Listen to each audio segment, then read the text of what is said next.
Good morning, children. Let us continue history lesson 6 new questions and ideas. Yesterday, I have explained about the Lord Buddha, about his teachings and everything through the dialogues between the students and teachers. It was written in the Upanishads.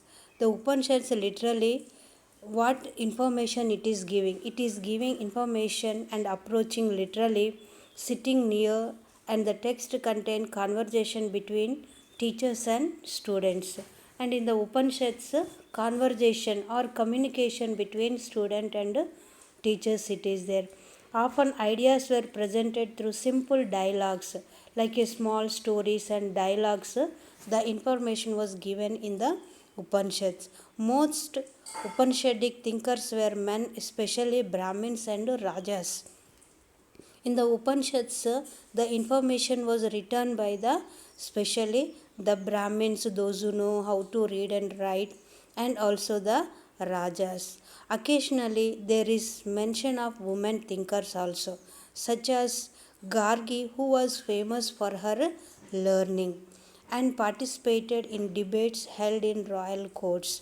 So, now we along with the men also, the women also was used to participate in the debate, and poor people rarely took part in these discussions. The poor people and others they were not participating in these debates.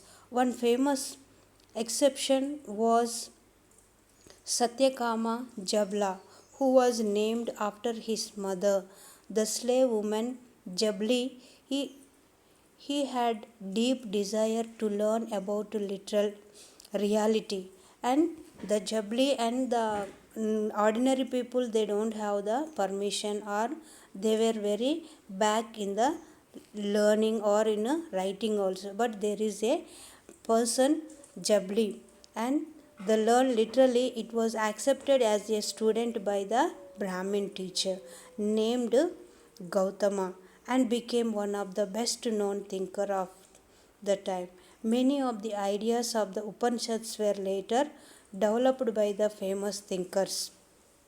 Shankaracharya, about whom you are going to read in the 7th class also.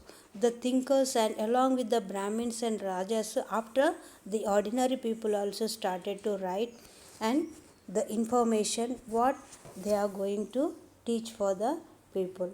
The next one is the Jainism. Jainism, the last and 24th Tirthankara of Jainas, Vardhamana Mahavira, also spread his message around this time, that is 2500 years ago. He was a Kshatriya prince of the Lichavis, a group that was part of the Vajji and Sangha. Even Lord Buddha also belongs to the Gana and Sangha group only. Even Tirthankara, the Vardhamana Mahavira also belongs to the Sangha and Gana groups. About which you read in the chapter, what we have learned in the chapter 5 about Ganas and all the information also. At the age of 30, he left home and went to live in a forest.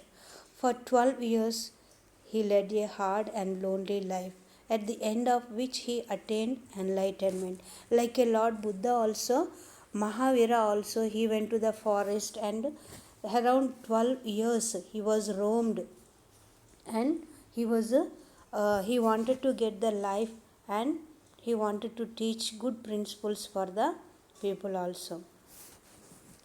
He taught simple doctrine. Men and women who wished to know the truth must leave their homes. The Mahavira was telling that the truth it should be there in the homes.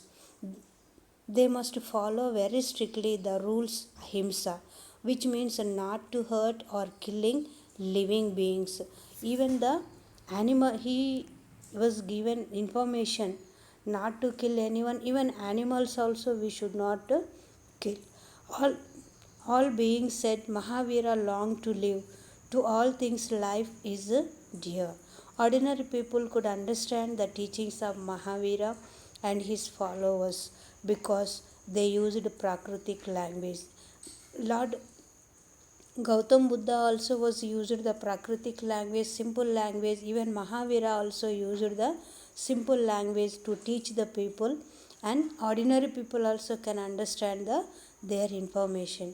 There were several forms of Prakritic used in different parts of the country and named after the region in which they were used. For example, Prakritic spoken in the Magadha. Magadha means children, you know that it is the capital, was known as Magadhi.